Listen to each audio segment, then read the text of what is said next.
siembra vientos cosechará tempestades. Y eso es lo que en el refrán en el mundo dice. Sin embargo, este mismo refrán de alguna manera viene también avalado por la palabra de Dios, y sabemos que la palabra de Dios es verdad, que la palabra de Dios no miente. Y lo que dice la palabra es que todo lo que el hombre siembra, eso cosechará. Y como les decía también entonces al principio, tenemos un mundo físico y tenemos un mundo espiritual.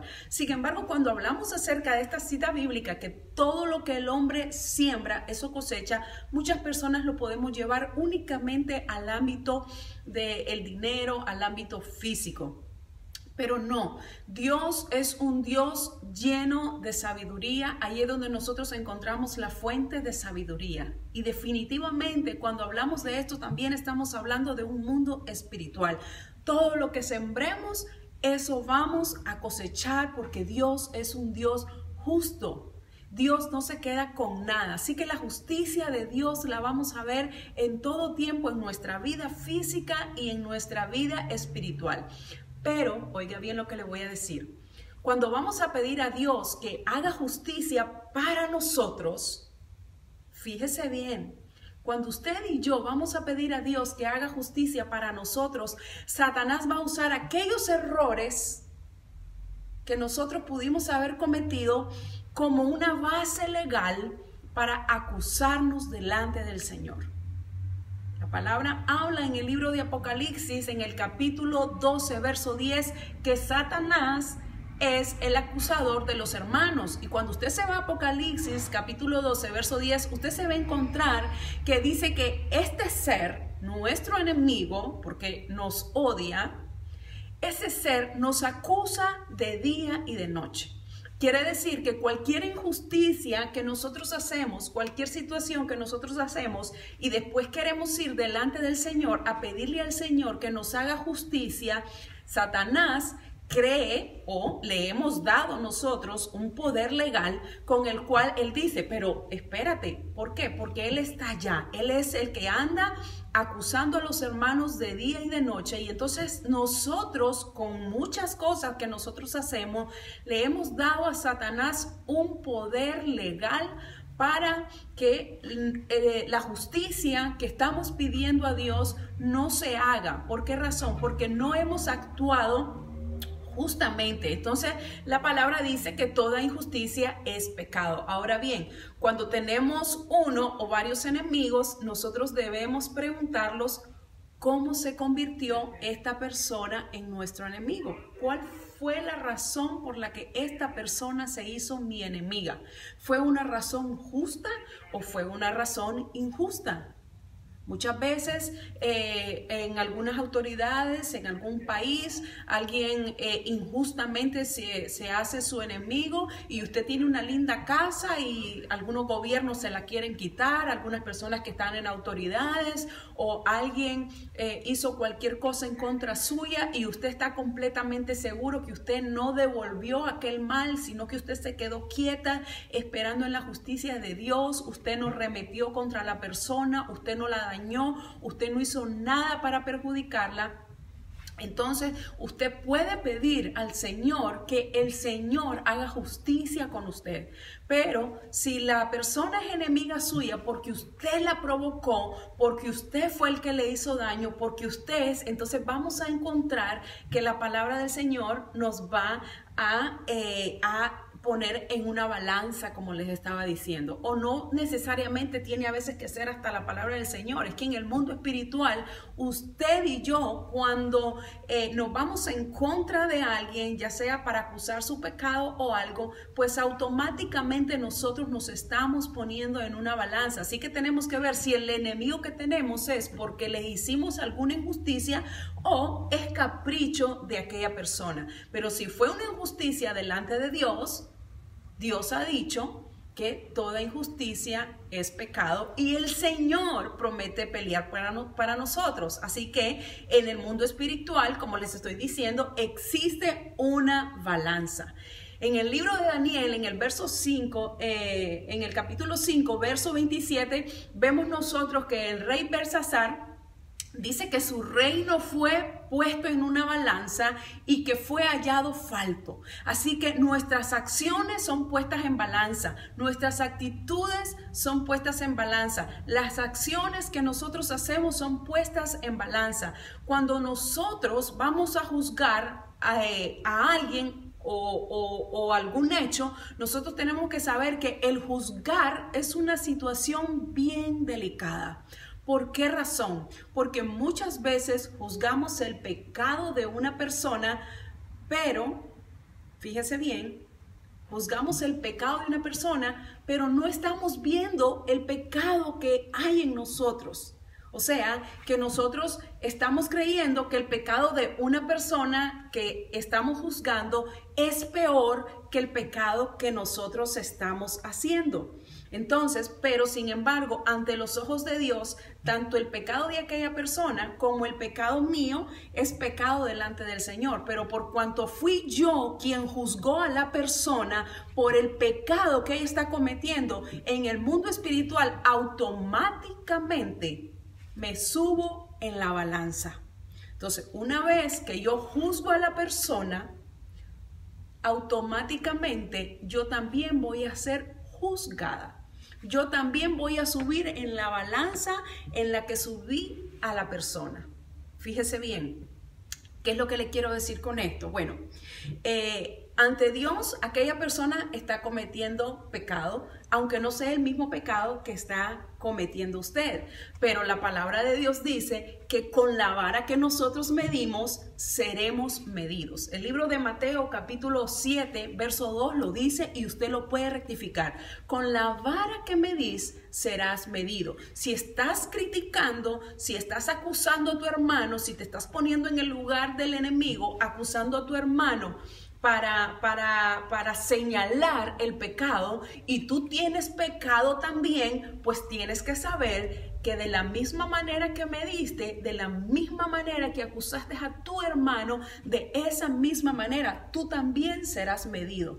¿Por qué? Porque en el mundo espiritual existe esa balanza donde usted y yo automáticamente nos ponemos cuando empezamos a acusar una situación en la que una persona está, en vez de, no quiere decir con esto que nosotros tenemos que cubrir el pecado, pero el pecado suyo es su pecado y usted es el que va a dar cuenta a Dios por ese pecado. Si la persona está haciendo un pecado, que lo está haciendo en público, que lo está haciendo dentro de la iglesia, la palabra da un orden para que nosotros hablemos con la persona y dice: vosotros que sois espirituales, reprenderle o restaurarle con espíritu de mansedumbre. Pero si la persona está viviendo una vida oculta, está haciendo una situación que está fallando, está siendo infiel, imagínese usted que usted empiece a arremeter contra aquella persona, pero usted en su mundo privado, en su escondite, también usted está haciendo otra cosa, pues usted entenderá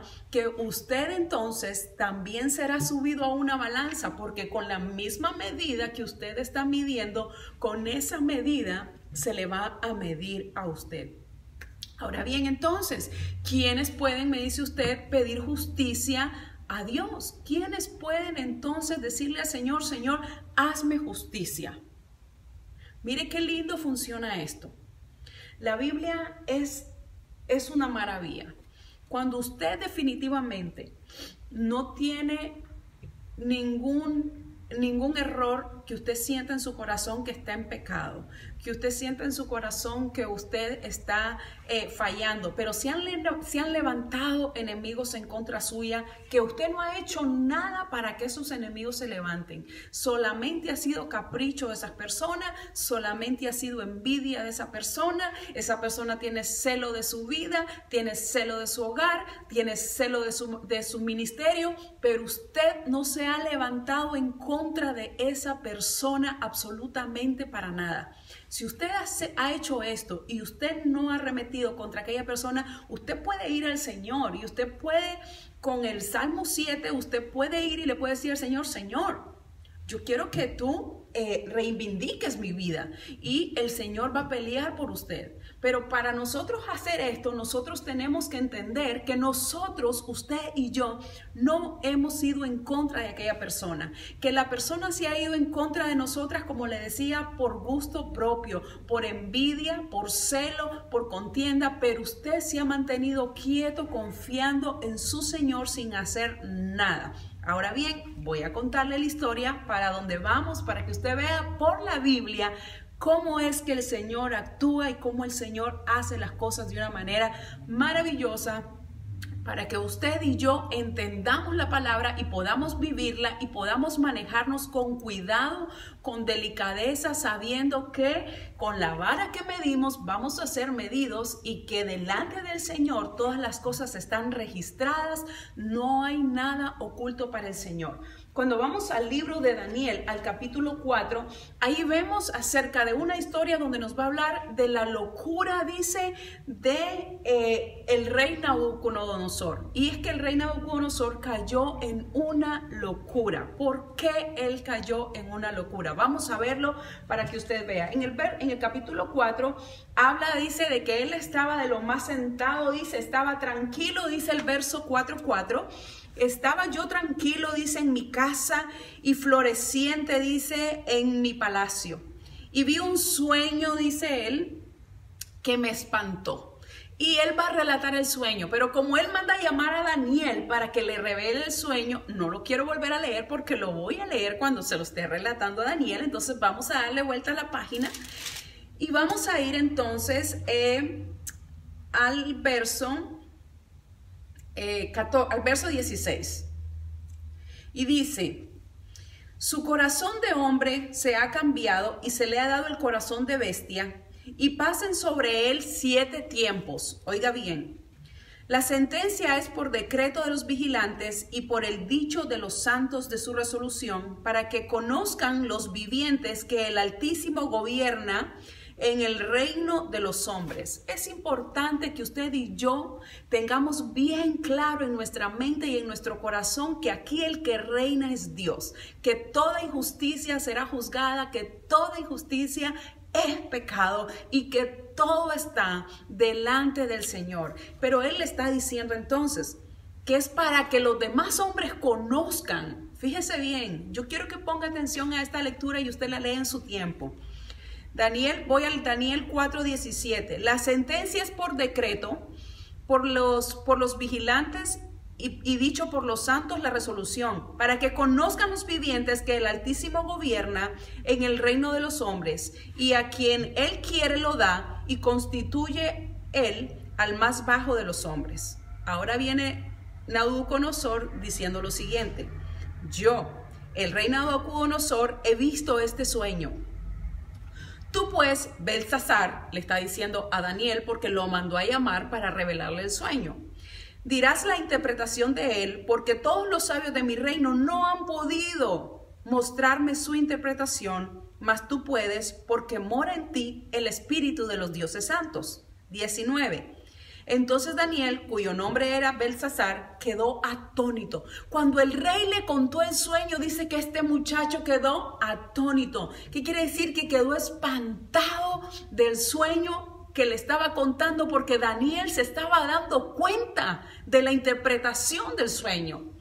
Y dice que este muchacho quedó atónito casi 1 hora y sus pensamientos lo turbaban. El rey habló y le dijo: Belsasar, le dice, no te turbes ni el sueño ni su interpretación. Belsasar respondió y le dijo, oiga bien cuando Daniel le responde y le dice, Señor mío, el sueño sea para tus enemigos y su interpretación para los que mal te quieren. En otras palabras le está diciendo, Señor mío, el sueño y su interpretación es a favor de los que te odian, es a favor de tus enemigos, mi Señor. Mire, el sueño le dice es a favor de tus enemigos y su interpretación para los que mal te quieren. El árbol que viste, le dice, que crecía y se hacía fuerte y cuya copa llegaba hasta el cielo y que se veía desde todos los confines de la tierra, cuyo follaje era hermoso, fíjese bien, cuyo floraje era hermoso y fruto abundante, y en el que había aliento para todos, debajo del cual moraban las bestias del campo y en cuyas ramas anidaban las aves del cielo, tú mismo eras rey. O sea que le está diciendo, el árbol que tú vistes, lleno de fruto, con una sombra maravillosa donde todas las aves del campo se metían, eras tú rey. Fíjese, eras tú rey, le dice. Oh rey, que creciste y te hiciste fuerte, pues creció tu grandeza y ha llegado hasta el cielo y tu dominio hasta los confines de la tierra. Pareciera que le está diciendo algo maravilloso porque es lo que Dios había hecho del rey Nabucodonosor. Le dice, y hasta los confines de la tierra. Y en cuanto a lo que vi, rey, un vigilante le dice, y santo, que descendía del cielo y decía, cortar el árbol y destruirlo, mas la cepa de sus raíces dejaréis en la tierra, con atadura de hierro y de bronce en la hierba del campo, y sea mojado el rocío del cielo, y con las bestias del campo sea tu parte, hasta que pasen sobre él 7 tiempos. Y usted está viendo entonces la interpretación de lo que le está diciendo. Si alguien viene y le dice a usted, mira, el sueño que tuviste, aquel árbol gigante, aquel árbol frondoso, aquel dominio que tenía, aquella grandeza que tenía, aquellos dones maravillosos en el que Dios te usaba, aquel reino que tenías, cómo Dios te usó, cómo Dios te levantó, aquel árbol eras tú. Pero ahora el Señor ha dicho que al árbol hay que cortarlo. Ahora Dios ha dicho que al árbol hay que destruirlo por completo. Fíjese, mire qué tremendo, porque y le deja claro y le dice, esta lección que le voy a dar a Nabucodonosor es para que los demás vivientes, para que los demás hombres entiendan que el juicio viene de mi parte, que aquí el que reina soy yo. Esta es la razón por la que nosotros tenemos que tener mucho cuidado con lo que nosotros sembramos, con lo que nosotros vamos a cosechar, porque es Dios el que va a permitir o el que no va a permitir determinado juicio sobre nosotros conforme a nuestra conducta y conforme a nuestro testimonio. Entonces vea esto se pone muy bueno. Le dice, esta interpretación, oh rey, y la sentencia del Altísimo ha venido sobre ti, Señor el Rey, que te echarán entre los hombres, y con las bestias del campo será tu morada, y con la hierba del campo te apacentarán, como los bueyes, y con el rocío del cielo será tu rebaño, y 7 tiempos pasarán sobre ti, hasta que conozcas que el Altísimo tiene dominio y el reino de los hombres, en el reino de los hombres, y que lo da a quien él quiere. 26. Y en cuanto a la orden de dejar en la tierra la cepa de las raíces del mismo árbol, significa que tu reino quedará firme, le dice. Luego que reconozcas que el cielo gobierna. Mire qué cosa más maravillosa. El Señor le dice, tus raíces van a quedar ahí, significa que tu reino todavía va a quedar ahí. Pero tu rey, tu morada, de hoy en adelante va a ser con las bestias del campo. De hoy en adelante tú vas a amanecer y vas a dormir y lo que te va a caer es el rocío de las mañanas, porque ya tú no vas a dormir en el palacio, porque tú vas a estar entre las bestias del campo. Pero ¿cómo es esto? Dice usted. ¿Cómo Dios hizo esto?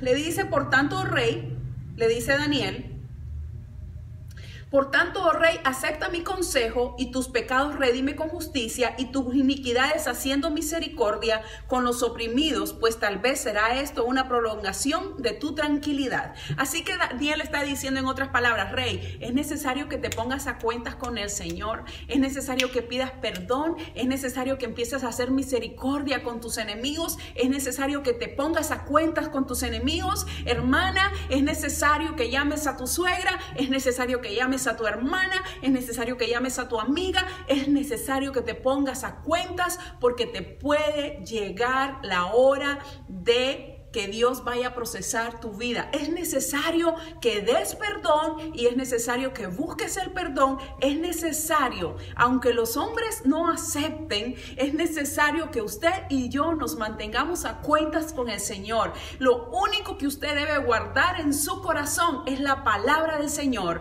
los dichos de su corazón y la meditación de su corazón y los dichos de su boca sean gratos delante del Señor. Pero el Señor no quiere que usted guarde en su corazón rencor. El Señor no quiere que usted guarde en su corazón envidia. El Señor no quiere que usted sienta celos ministeriales por nadie. El Señor no quiere que usted odie a sus hermanos. El Señor quiere que usted se desenvuelva en misericordia, en amor, en compasión, como hijos de Él que somos. Cuando usted mira a sus dos hijos pelear, ¿usted qué es lo que siente? Usted siente tristeza en su corazón y usted le dice al más grande, ten compasión del más chiquito. Cuando usted mira a un hermano en pecado, la palabra le dice, pero vosotros que sois espirituales, restaurarle con espíritu de mansedumbre. Lo mismo en su casa, cuando usted ve al grande a pelear con el chiquito, usted le dice, pero hija, ten misericordia, está chiquito, no entiende. Y así vamos. Lo mismo es el corazón de Dios. Lo mismo.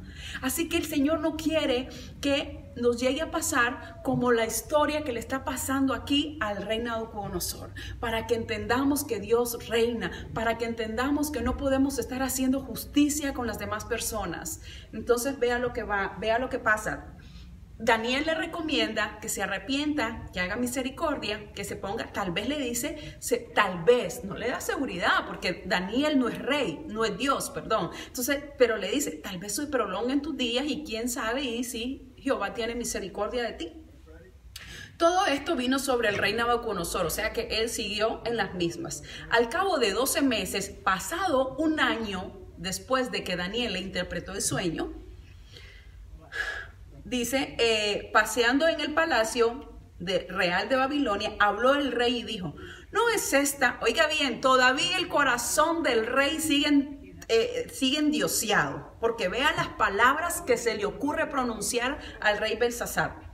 Dice, habló el rey y dijo, ¿no es esta la gran Babilonia que yo edifiqué para casa real con la fuerza de mi poder y la gran gloria de mi majestad? Después del sueño que le habían dado. A veces creemos que cuando el Señor tarda es porque al Señor se le olvidó. A veces creemos que cuando el juicio de Dios no ha llegado por alguna cosa que hemos hecho es porque a Dios se le olvidó. Todo lo que el hombre siembra cosechará. Todo. Pero no está en sus manos ni en las mías ejercer venganza, porque si usted se venga, ya Dios no va a hacer nada, porque ya usted tomó la justicia en sus propias manos. Es mejor estar quieto y conocer que soy Jehová, dice el Señor. Está quieto y esperar en mí, porque será el Señor el que va a vengar su vida. No lo haga usted. Al rey Nabucodonosor pasaron 12 meses y se le olvidó el sueño que tuvo. Y se le olvidó la resolución que ya Dios había tomado. Y se le ocurre decir, ¿no es este el gran palacio que yo hice con la fuerza de mi poder? Vea usted. Con la gloria de mi majestad, le dice, verso 31, aún estaba, miren las cosas que hace Dios, que es maravilloso. Le dice, aún estaba la palabra en la boca del rey, aún él se estaba exaltando. Aún estaba la palabra en la boca del rey, cuando vino una voz del cielo. A ti se te dice, rey Nabucodonosor, el reinado te ha sido quitado de ti. Todavía estaba pronunciando él la grandeza de su reino cuando le dijo, a ti, rey Nabucodonosor, el reino ha sido quitado de ti. Oiga bien. Entre los hombres te arrojarán, y con las bestias del campo será tu habitación. Y con los bueyes te apacentarán. Y 7 tiempos pasarán hasta que reconozcas que el Altísimo tiene dominio en el reino de los hombres y lo da a quien Él quiere. A veces usted dice, no sé por qué no salimos de esta situación, no sé por qué andamos de problema en problema, no salgo de una para entrar en otra, no hay manera de salir bien, agarran a un hijo por allá, agarran mi vida por allá, me pasa esto por aquí, me pasa... A veces tenemos asuntos pendientes con el Señor. A veces tenemos rencor en nuestro corazón, a veces queremos hacer la justicia en nuestras manos. Y el Señor da como Él quiere y Él quita a la hora que Él quiere. Y usted tiene que saber que si usted es un hijo de Dios, usted va a depender del Señor. Y si usted todavía no le ha dado derecho legal al Señor sobre su vida, es necesario que usted le diga al Señor, Señor, te entrego mi vida, perdono a mis adversarios, Señor. Me pongo en tus manos, Señor, y dejo todo este pleito en tus manos, Señor, y que seas tú el que haga justicia, Señor. Veamos bien entonces. Le dice él entonces, y él se lo da a quien quiere. En la misma hora se cumplió la palabra sobre Nabucodonosor y fue hecho de entre los hombres y comía hierba con los bueyes y en su cuerpo se mojaba el rocío del cielo hasta que su pelo creció como plumas de águila. Oiga bien. Dice, y sus uñas como las de las aves. ¿Usted se imagina un rey en esta situación? En un estado completo de locura, quedó con las aves, con los animales del campo, su pelo le creció, dice, como plumas, y sus manos como la de las águilas, las uñas. ¿Usted se puede imaginar? Mas al fin del tiempo, oiga bien cómo Nabucodonosor termina. Mas al fin del tiempo, yo, Nabucodonosor, alcé mis ojos al cielo, y mi razón me fue devuelta, y bendije al Altísimo, y alabé y glorifiqué al que vive para siempre, cuyo dominio es sempiterno, y su reino por todas las edades. Ahora yo, Nabucodonosor, alabo la grandeza y glorifico al Rey del cielo, porque todas sus obras son verdaderas, y sus caminos son justos, y él puede humillar a los que andan en soberbia. Él puede humillar a los que andan en soberbia. El Señor Jesús dijo, aprended de mí que soy manso y humilde de corazón. La mansedumbre y la humildad, hermanos, no se busca pidiéndole a alguien que ore por uno, que lo unja con aceite. Eso usted lo va a encontrar leyendo la palabra, anhelando del Señor, pidiéndole al Señor, Señor, enséñame a ser manso y humilde como tú. Y cuando empiece a venir aquellas situaciones sobre su vida, y le van a empezar a venir situaciones sobre su vida, ¿para qué? Para que usted desarrolle la mansedumbre, para que usted desarrolle la humildad. El Señor va a empezar a permitir cosas en su vida para que se desarrolle el espíritu de mansedumbre y de humildad que debe de haber en usted. Nabucodonosor pasó 7 años. Y bueno, aquí también hay una palabra para los últimos tiempos acerca de la profecía de Daniel, pero Dios no deja de darnos una lección en cuanto a la vida del rey Nabucodonosor. Se exaltó demasiado. Daniel le dijo, este decreto que Dios ha mandado, se van a alegrar tus enemigos, se van a alegrar los que te odian, oh rey, porque tu reino será derribado, porque tu rey terminarás entre las bestias del campo, te arrastrarás. Pero ahí, pasados 7 años, el rey reconoció la grandeza de Dios. Usted y yo debemos de reconocer la grandeza de Dios. Usted y yo debemos de entregarnos en las manos del Señor, entender que lo que Dios nos ha dado para que lo administremos, pero que todo lo que tenemos le pertenece a Él. Que entendamos que Dios nos ha dado cosas maravillosas, pero que le pertenecen a Él. Que si Dios nos ha dado cosas materiales, para que las compartamos. No demos de lo que nos sobra, demos de lo que realmente nos haría falta, demos de lo que realmente pudiera ayudar a una persona.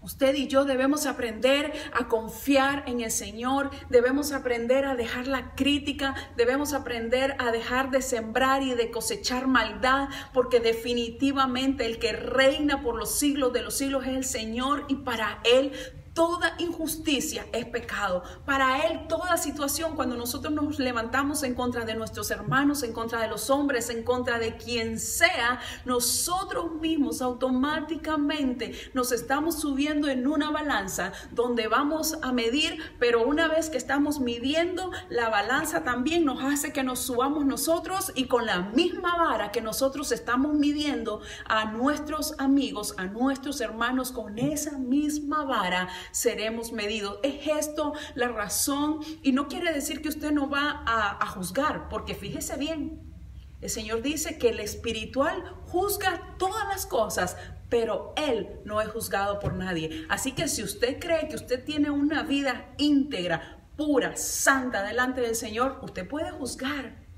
Pero cuidado que no tenga un pecado oculto, porque el problema es que si usted tiene un pecado oculto, Dios lo conoce. Y si usted tiene un pecado oculto, obviamente usted le abrió una puerta al enemigo y el enemigo la conoce. Entonces, cuando usted quiere pedir justicia por su vida, resulta ser que usted en el pecado oculto, usted le dio derecho legal a su adversario para que su adversario reclame por usted. Entonces, cuando nosotros le hemos abierto una puerta al enemigo, le hemos dado derecho legal sobre alguna área de nuestra vida, y entonces en esa área es donde Él está gobernando. Entonces, cuando usted quiere venir a pedir justicia ante Dios, el enemigo no lo deja, porque usted le ha dado un derecho legal a su adversario. Ahora bien, usted, como le digo, usted puede juzgar, pero usted tiene que tener mucho cuidado cuando usted va a juzgar, porque usted va a ser subido en aquella balanza. Vamos a estar siendo siempre subidos en una balanza. Y fíjese bien, y cuando nos vayamos de este mundo, la palabra declara y establece que está, valga la redundancia, establecido para los hombres morir una sola vez, y después de esto el juicio. Así que nosotros siempre vamos a darle cuenta a Dios por todas las cosas, y hay cosas en las que no vamos a esperar hasta partir de esta tierra para darle cuenta a Dios, porque Dios, como lo hizo con el rey Nabucodonosor, como lo hemos estado hablando, también lo va a hacer con nosotros aquí. Que entendamos que Jehová es el que reina, que Jehová hace como Él quiere. Sin embargo, cuando usted y yo nos empezamos a desarrollar en misericordia, cuando nos empezamos a desarrollar en paciencia, en amor, en verdad, en mansedumbre, Dios está viendo su esfuerzo, Dios está viendo cómo usted quiere hacer las cosas, Dios está viendo que usted quiere agradarlo a Él. Así que entendamos esta situación. Ahora bien, si usted ha cometido falta, si usted sabe que ha fallado, si usted sabe que tiene asuntos pendientes, si usted sabe que está pecando delante del Señor, ya sea con sus pensamientos, con acciones, yo le digo lo que la palabra dice, porque esta es nuestra mayor autoridad. Y usted no se puede dejar llevar por lo que yo diga de mi mente y de mi pensamiento. No. Toda palabra tiene que estar avalado por esto. Si está avalado por este libro que es nuestra vida, es nuestro manual de vida, usted puede estar seguro que el Señor va a cumplir su promesa y el Señor va a cumplir su palabra. Si lo que usted habló está avalado aquí, Dios va a cumplir su palabra. Y su palabra dice, y vamos a ir ahí, al libro de Proverbios, para que usted vea lo que yo le quiero mostrar en este momento. Vamos a ir al libro de Proverbios. Y yo le quiero mostrar esto. Mire lo que dice Proverbios 13. El que encubre su pecado no prosperará. La palabra es viva y eficaz. La palabra no se deja sin cumplir. La palabra es veraz. Dios es veraz. Dios no cambia. Dios sigue siendo el mismo. En Él no hay sombra de variación. Dios es luz. Dios no es un Dios que miente. Dios es un Dios que cumple. Y si usted ora al Señor hablándole la palabra, Dios va a responder conforme a lo que está escrito en su palabra, porque esto es el corazón de Dios. Mire lo que dice entonces la palabra. El que encubre su pecado no prosperará, mas el que lo confiesa y se aparta alcanza misericordia. Bienaventurado el hombre que siempre teme a Dios, mas el que endurece su corazón caerá en mal. Pero yo quiero que usted se quede con este verso. El que encubre su pecado no prosperará, mas el que confiesa su falta y se aparta alcanza misericordia. Si usted y yo hemos fallado, si usted y Dios y yo estamos cometiendo pecado, si usted siente y usted sabe delante del Señor que hay algo que usted está haciendo, que usted sabe que no está bien, confiese su falta y usted alcanzará misericordia. La misericordia de Dios es más grande que